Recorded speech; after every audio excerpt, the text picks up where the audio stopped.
ആശാവർക്കർമാരുടെ honorarium 21,000 ആക്കുമെന്നാണ് UDF നൽകിയ വാഗ്ദാനമെന്നും നൽകിയില്ലെങ്കിൽ ഇതെല്ലാവരും കൂടി പിടിക്കണമെന്നും CPM കേന്ദ്ര കമ്മിറ്റി അംഗം KK ശൈലജ. ആശാവർക്കർമാരുടെ വേതനം ഘട്ടം ഘട്ടമായി ഉയർത്തിയത് LDF സർക്കാരുകളാണ്. ഇപ്പോൾ വർദ്ധിപ്പിച്ച ഓണറേറിയം കിട്ടിയില്ലെങ്കിൽ കിട്ടാനായി നമുക്ക് ഇറങ്ങേണ്ടി വരുമെന്നും ശൈലജ പറഞ്ഞു. കണ്ണൂർ RS പോസ്റ്റ് ഓഫീസിന് മുന്നിൽ നടന്ന ജനാധിപത്യ മഹിളാ അസോസിയേഷൻ ധർണ ഉദ്ഘാടനം ചെയ്യുകയായിരുന്നു ശൈലജ.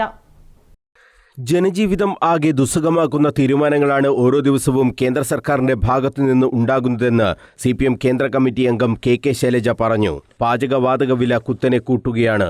സബ്സിഡി നിരക്കിൽ 4 സിലിണ്ടർ മാത്രമേ നൽകൂ എന്നാണ് പുതുതായി പറഞ്ഞത്.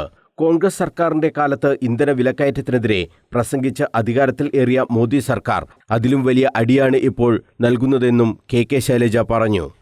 എന്തൊക്കെ വാഗ്ദാനങ്ങൾ നൽകിയിട്ട് അധികാരത്തിൽ വന്നത്? നരേന്ദ്രമോദി പറഞ്ഞു എല്ലാ പാവപ്പെട്ടവരുടെ അക്കൗണ്ടിലേക്കും 300 രൂപ വരും ഗ്യാസ് വാങ്ങുമ്പോൾ, അല്ലെ? സബ്സിഡി അത് നേരിട്ട് അക്കൗണ്ടിൽ വരുന്നാ പറഞ്ഞത്. 300 രൂപ അത്രയെങ്കിലും ആശ്വാസമായല്ലോ. ആയിരിക്കും കുറച്ചാക്കെല്ലാം വന്നിട്ടെന്നാ തോന്നുന്നത്.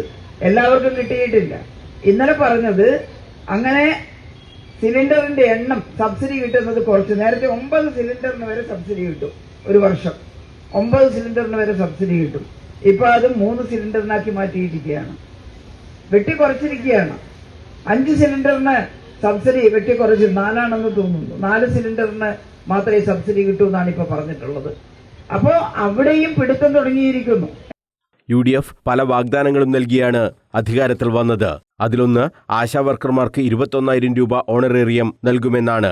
ആശമാർക്ക് 500 രൂപ ഓണറേറിയമാണ് ഉണ്ടായിരുന്നത്.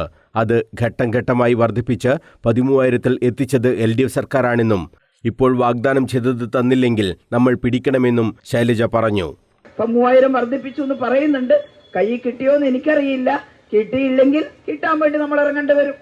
പറഞ്ഞാൽ മാത്രം പോരല്ലോ, അല്ലേ? അപ്പൊ എല്ലാ കാര്യവും ഇങ്ങനെ ബഡായി പറഞ്ഞിട്ട് കാര്യമില്ല. LDF വർദ്ധിപ്പിച്ച അത്ര തന്നെ ഈ ഗവൺമെന്റും വർദ്ധിപ്പിക്കട്ടെ. അപ്പോ നമുക്ക് 20,000 കിട്ടാൻ ഇടയാകും.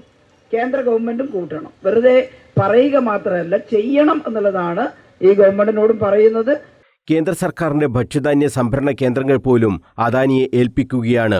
ഇനി റേഷൻ കടകൾ പോലും ഉണ്ടാകുമോ എന്ന് ചോദിക്കേണ്ട അവസ്ഥയാണ് രാജ്യത്തുള്ളത്. ഇന്ധന വിലക്കയറ്റത്തിൽ പ്രതിഷേധിച്ച് Janadhipathya Mahila association Kannur RS post ഓഫീസിന് മുന്നിൽ നടത്തിയ മാർച്ചും ധർണയും ഉദ്ഘാടനം ചെയ്ത് സംസാരിക്കുകയായിരുന്നു KK ശൈലജ. അസോസിയേഷൻ ജില്ലാ പ്രസിഡന്റ് C രജനി അധ്യക്ഷത വഹിച്ചു. ജില്ലാ secretary PK Shyamala, MV Sarala, TV Shobhana, T Ramla, Sulekha തുടങ്ങിയവർ സംസാരിച്ചു. News bureau, Kannur.